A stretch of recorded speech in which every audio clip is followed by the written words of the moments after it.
Today's Southern Gardening is at the North Mississippi Research and Extension Center, Magnolia Botanical Gardens, looking at some impressive ornamental grasses. Ornamental grasses are great landscape choices and can add color and interesting texture to any garden.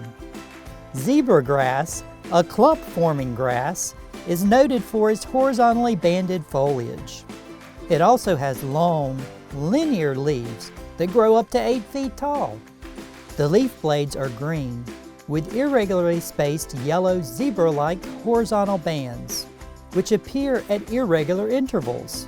Zebra grass does well in our long, hot growing season here in the South.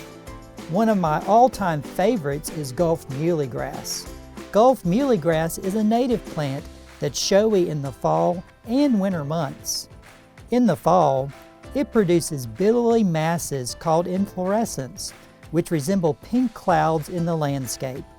Select a landscape site for muhly grass that receives at least 6 hours of full sun during the day. Also, spacing needs to be considered, as these plants can grow up to 3 feet wide and 3 feet tall.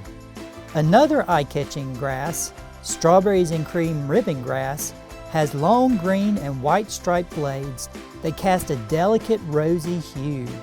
Offering 3 seasons of color, this ornamental grass adds garden interest when nearby bloomers are taking a break. Strawberries and cream ribbon grass is neither too picky about sun nor soil conditions, making it a great choice for those hard-to-plant places. As you can see, ornamental grasses can make a beautiful addition to your landscape. I'm Eddie Smith, and I will see you next time on Southern Gardening.